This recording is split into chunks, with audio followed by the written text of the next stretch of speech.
Hi everyone. So today we are going to discuss another problem of code forces, that's number of pairs. So let's read our problem statement. You are given an array of n integers, then we need to find the number of pairs ij where the sum of this pair is greater than or equal to L and less than or equals to right.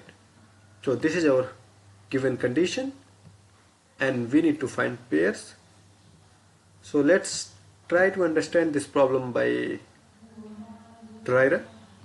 So we have given n equals to 3 and our array equals to 5, 1 and 2.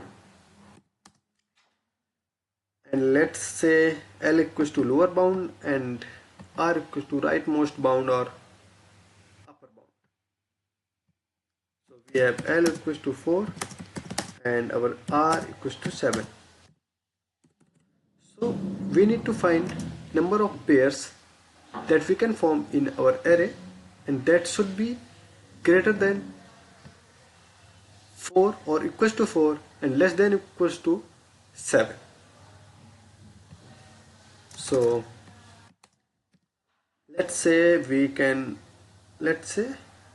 so initially let's form all the pairs we can form from our array. We can say 1 comma 2, just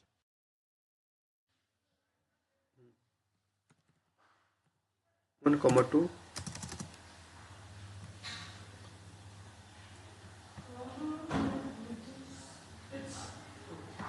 then another pair we can say 2 comma 3, and our third pair we can say 1 comma 3. Now let's calculate the value of all these.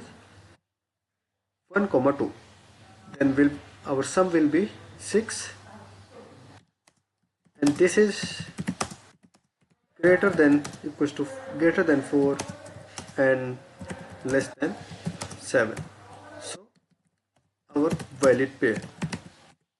Okay,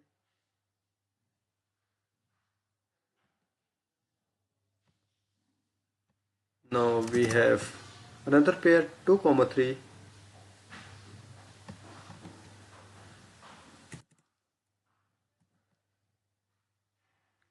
so let's calculate our sum.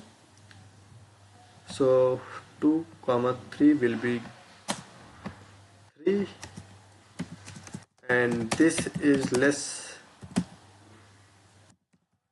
than our lower bound,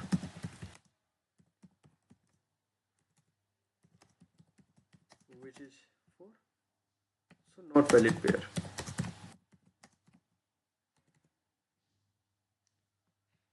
Another pair 1 comma 3, 5 and 2, so our sum will be 7, and that is equals to our upper bound or R, so this is our also valid pair. And in our solution we need to return the count of all valid pairs, so we will return 2. So I hope you have got some idea like what we have to return. Now for the solution approach, we can get some idea from this lower and upper bound. This is something related to binary search. So for binary search we need to sort our array. So initial step, first we will sort our array, then we need to see like how many pairs that are greater than equals to lower bound and less than equals to our upper bound. So instead of this we can simply find in step second all the pairs that are less than equals to R. So we have got all the pairs till we can form 7 from the starting.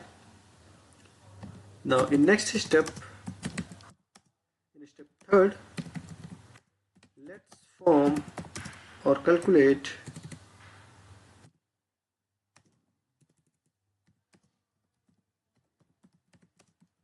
all the pairs that are less than L minus 1, less than equals to L minus 1. So we have a lower bound of 4. So we need to calculate all the pairs that are starting from like 0, 1 till 3, as we have given the condition L minus 1. Now for result we need to return from our lower bound something like till, right? So what we have done, suppose 0, 1 till we have found till R, these are all possible. And then in the second step we have calculated 0 till L minus 1, that is our 3. And now as an output we need to give result from here to here. So this is our lower bound and upper bound. So we will simply in step 4 we will print A minus B. Let's say this is our A, this is our B, and we will print A, B. So this is how we are going to solve this problem. Now I will show you the solution. Like this is our input we have taken as per given conditions. First step, we will sort an array, and we have initialized I and j 0 to n minus 1, and our initial a will be 0. So all the pairs we need to count, so we will set to 0. A similar code we follow for this A and B. The only changes are here. In this, if our sum is less than or equals to R, and in the second case we have said if our sum is less than or equals to L minus 1. So as I have shown you, like till here our lower bound is 4, and we need to find all the pairs just less than 4. So that will be our 3. And at last we will simply print A minus B. That will give us our count of all the pairs that are valid and that are asked in our question. I hope you have got some idea about this question, and I find this is an interesting problem. Thank you.